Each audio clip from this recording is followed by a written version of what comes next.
Alright, time for another draft breakdown. You guys seem to have liked them, and we've talked primarily about center prospects so far, talking about guys like Amari Williams out of Kentucky, Maxime Reynaud out of Stanford, Rocco Sikorsky, Hanson Yang, guys that are international prospects and might be second round draft picks.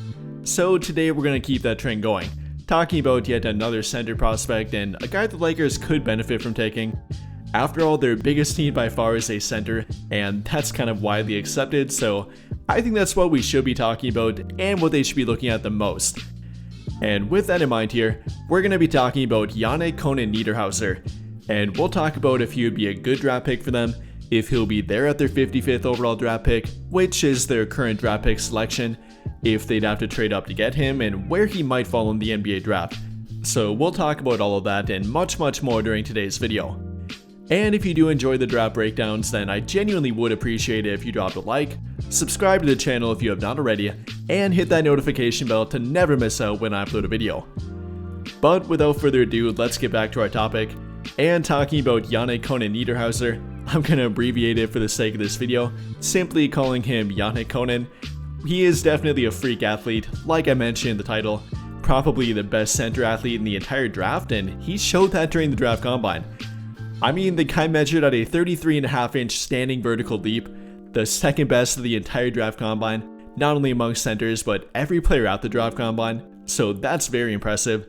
Then recorded a max vertical leap of 37 inches, the best of any center at the combine by 3 full inches, and yes, that's definitely a lot, don't let anyone tell you otherwise. All joking aside here though, that was very impressive. Any center that has a vertical leap of over 30 inches for a standing vertical, or then over 35 for a max vertical leap, is absolutely elite athleticism, and that's definitely the case for Yanic Konan. Then on top of that, definitely showed athletic ability in the shuttle time, having the fastest shuttle time of any big man, recording a 2.84 second time shuttle, a 3/4 sprint time of 3.2 seconds, also the best of any center, and then the second fastest lane agility time, clocked in at 11.45 seconds of any center at the draft combine. So no matter what way you look at it, the guy's an elite athlete. Whether you're talking about vertical leap, shuttle time, simply on-court speed, or whatever it might be, the guy's a great athlete. But then to go along with it, he is also one of the biggest and tallest guys in the entire draft, measuring at over 6'11" barefoot, recording a 6'11.25" inch height. That means he's definitely over 7 feet tall in shoes, and obviously will be playing in shoes. Then to go along with that, measured at a 7'3¼ inch wingspan, which is very good compared to his height, a +4 differential, and that's pretty good. Then having a 9'3" standing reach, also very good. Then weighing in at a solid 243 pounds. Pretty good in my opinion, and he definitely showed to be a sturdy, reliable presence down low at college. And then even to go along with that, kind of for the icing on the cake here, does have big hands, having the 4th largest or 4th longest hand length of any center at the draft combine, measuring in at 9.5 inches. So definitely very impressive, great athlete, great measurements, and even big hands to go along with it. Pretty much the golden triad for a center you want to take, and kind of the fundamentals or baseline level for a center you want to draft. With that in mind here though, how about his intangibles, his age, and then of course what he does on the court? Well, to begin, he is 22 years old, kind of a older draft pick, and that's kind of why he's not a first round draft pick or projected to be a first round draft pick or early second round draft pick. Many believe that he's already near his ceiling, which isn't a bad thing per se in my opinion, kind of hinting that he's more NBA ready in my opinion, and for a team like the Lakers or any contender for that fact, that could actually be a pro, not a con. But then on top of that, the fact that he is kind of unknown has made him a second round draft pick. One scout was even quoted by saying that the draft combine was the first time that many of us saw him play, which is kind of crazy to me in my opinion. Yes, he did play at a mid-major D1 college for his first 2 years, playing at Northern Illinois, and definitely did keep him under the radar and away from the eyes of many NBA draft scouts. But then during the last year of college, did play at Penn State, which, although is not a big-time basketball college, is definitely a higher D1 level college, and we do have plenty to go off here with him. Good competition level for the past year, definitely has grown into his game, and there's a lot to like about Yanic Konan. So with all of that in mind here, would he be a good fit and worth taking for the Lakers in the NBA draft? Let's talk about it. And to begin, to kind of give you a frame of reference for the player we're talking about, I'd compare him to a guy like Jared Allen for a current NBA player, or for a former NBA player, probably a guy like Chris Birdman Anderson, actually a LeBron former teammate. And that kind of means to me, or what you should take from that, is that he is a great athlete, definitely a lob threat, good rim protector, and definitely has a lot of athleticism here to look at. And not only that, but Yanic Konan directly compared himself to Jared Allen. Pretty much about the guy that he tries to play like, the guy that he tries to model his game after, and here's what he had to say about it. I really like to watch Jared Allen. I like the way he blocks the ball. I like the way he plays above the rim. I also like to watch Anthony Davis. He also being a big lob threat. And yeah. If you have to give yourself a pro comp, who would it be? I'll tell myself Jared Allen. Yeah. Be a good guy to have. Yanic, what? Like I said, he definitely is that Jared Allen, Chris Anderson type of player. Definitely a great athlete at the 5, definitely a lob threat, and we'll talk about why that's a good fit for him. So to kind of go along with that, we'll go through 3 different strengths and weaknesses to break down his game. And beginning with the strength here, like I said, that is about his lob threat ability, is a very good dump off guy around the rim and very good within 5 feet of the rim. Probably and likely the best vertical athlete in the entire draft in my opinion. I mean, again, having a 37-inch max vertical leap, then on top of that, having over a 6'11" frame, obviously even taller in shoes, so definitely is going to be a great lob threat. That's going to be a day 1 strength for him, and theoretically should make him a great fit with a guy like Luka Doncic. I mean, simply put, that's what Luka likes to play with. That's kind of his priority number 1 to play with at the 5, and even something he made clear directly to Rob Pelinka and the Lakers. He wants to play with the lob threat. That's why they tried to trade for Mark Williams. That's why they're making it a gigantic priority this summer. And theoretically, Yanic Konan would be a great fit for that. Again, maybe not for their 1A option, but maybe for a backup center off the bench. He definitely can fill that role for a team. He definitely has already done it, and is a great athlete, if not the best athlete, definitely at center in my opinion, in the entire NBA draft. So that's a definite strength for him.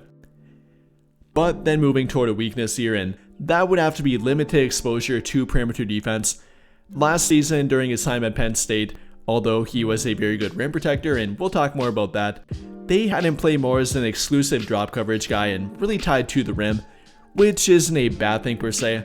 It led to him having great block numbers and overall as a very good rim protector, measured well in that regard, but it did limit his exposure to perimeter defense and the amount of tape we had to look on it with him. Didn't switch much on defense, didn't guard the perimeter very often. Even when he did, it didn't look that great, and probably from him not doing it very much, so there is something to worry about with him. Probably can't play a switch-happy defense, and might not be the best fit for a scheme that does employ a lot of switching, does employ a lot of even hedging, and I guess he did pretty good in that regard. But maybe not the best switchable defender at the 5. Is a great athlete, but more so in regard to vertical and north to south athleticism, not really side to side athleticism, at least from what we've seen so far anyway. Now again, he did score well in the lane agility drill at the draft combine, which is a good indicator of side to side athleticism, but like I said, the eye test shows that he might not be a switchable defender, and I wouldn't draft him for that specifically. It may or may not be a strength for him, but it could also be a weakness for him, and simply the fact that we haven't seen him do it very much. But then moving back to his strength, and for him that definitely would be rim protection. I've hinted at it, and it definitely is something he does well. The guy led the entire Big Ten in blocks per game last season, averaging 2.3 per game, 12th of any D1 player at the entire D1 level, and that's very impressive. Or then before transferring to Penn State, led the entire MAC Conference, Mid-American Conference, in blocks per game during the 2023-24 NBA season or college year, having 2.1 blocks per game. So no matter what way you look at it, great shot blocker, and to go with it, has great timing. I mean, the guy averaged nearly as many blocks per game as he did fouls per game last year, having 2.3 blocks per game to only 2.5 fouls per game. So not only very good timing, but also very good discipline. Even the fact that he's a great athlete, that doesn't mean that he's jumping at literally anything and everything. He's actually waiting for the shot to go up, not getting too physical, not swatting and swinging his arms at everything again, but actually having great timing, and you definitely do need that at the NBA level. And then to go with that, actually showed to be a very good post defender too. Kind of a throwback trait and not something that's very common in the current modern NBA, but something you definitely do need for certain matchups and against certain players too. And for Yanic Konan, he definitely showed the ability to do it. Has a very strong, sturdy 243 pound frame, could benefit from maybe adding 5 pounds to that, but definitely a good baseline for him. And then on top of that, has strong hips and a very quick second jump to go with it. So very disciplined, like I said, doesn't foul very much, has great timing, is a good post defender, and should translate to NBA defense very well in my opinion. So definitely a strength for him. But then moving back to a weakness, and this would have to be his current offensive game in my opinion. I wouldn't say that he's a bad offensive player and has absolutely no offensive game, but it is a bit limited and probably even more limited at the NBA level. Did average a solid 13 points per game last season, but did not do much beyond 5 feet of the rim. Like I said, is a very good lob threat, is a good dump off guy, and has a pretty solid touch, but simply is not a huge offensive threat. Doesn't have a go-to move, isn't a great low post scoring threat, and doesn't do that much with the ball in his hands. Or even on top of that, isn't a 3-point shooting floor spacing threat. Did shoot a few of them and did make a few of them, so might have some upside here, but only shot 22% from beyond the arc during his 3-year college career. Or then to go along with that, shot 64.8% from the free throw line. Not terrible, but does indicate that he might not be a shooting threat and probably won't develop into a great one. And that's definitely something to factor in here. Overall for him on offense, based more on potential, or currently for his limited ability around the rim, rather than actual current ability or what he will do at the NBA level. I mean, he has some off the dribble game, has some 3-point shooting potential, and some low post scoring ability, but nothing you can directly point to with him and anything that definitely will translate to the NBA level. Which again is not a terrible thing, but also more of a weakness for him. But then moving back toward our third and final strength, and this would have to be the fact that he's NBA ready in my opinion. Definitely NBA ready for a certain role that a center could fill. Which, like I said, is about his lob threat ability. Definitely can do that, and we've seen young athletic centers build out a pretty solid role in the NBA doing that. Guys like Derek Lively, who Luka Doncic played with, and Derek Lively definitely did benefit from playing with Luka, so maybe Yanic Konan could as well. Or even a guy like Yves Missi playing for the Pelicans last year. Wasn't NBA ready in many people's mind, but then again, he carved out a pretty solid role from simply lob threat and being a good rim protector, both of which Yanic Konan can also do, so I think that points to him being fairly NBA ready. No, not for a starters level workload, but for a backup center playing about 10 to 15 minutes per game, maybe more, maybe less depending on the matchup, but I think that he can be relied on to do that, which a team like the Lakers definitely could and would benefit from in my opinion. But then going back toward our weakness, and for our third and final weakness, this would have to be him getting tunnel vision, aka not being a good playmaker, doesn't really kick the ball out after he gets an offensive rebound or after he gets a post touch, and that can be a limited factor with him. I mean, during his final year of college, or potentially his final year anyway, if he doesn't go back, average only 0.8 assists per game and 25 minutes per game, which is not very good. Or then add in the fact that he turned the ball over at a 1.7 per game rate to only 0.8 assists per game, that's not very good either. Definitely does tend to get tunnel vision. I mean, if the ball goes to him in the post, it's probably not coming back out, so you gotta factor that in here. Or then even the fact that he's not a very comfortable or confident playmaker, really can't find the open teammate that well, isn't a guy that you want to run a play through, isn't a high post playmaker like we talked about with either a guy like Maxime Reynaud, Hanson Yang, or even Amari Williams. Definitely not a center like that. More of a dump off guy, more of a lob threat, and not much more offensively. Maybe could become that eventually, but not right now. And overall here with Yanic Konan, I think there's plenty of value for a second round draft pick. I mean, he does have a very wide draft range at this point, from how well he played at the draft combine, from how well he measured both in regard to height, length, and obviously vertical like I said, does have a trending upward range, and that could be anywhere from 35th all the way down to 55th. I've seen him mocked anywhere from that range.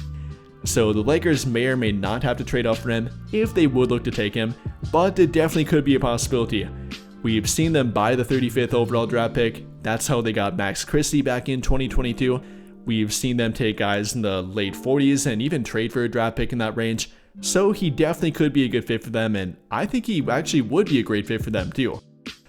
But those are only my thoughts, and I'm curious about what you guys have to say and what you have to think about Yanic Konan. Do you like him as a draft prospect? Do you like him as a fit for the Lakers? And would you trade up to get him or simply draft him after your current draft pick? Let me know your thoughts in the comments down below. But I think that'll pretty much do it for this one. And if you enjoyed the video, then I would greatly appreciate it if you dropped a like, hit that subscribe button if you have not already, and don't forget to turn on notifications so you never miss out when I upload a video. But as always, thank you for watching and have a great day or night.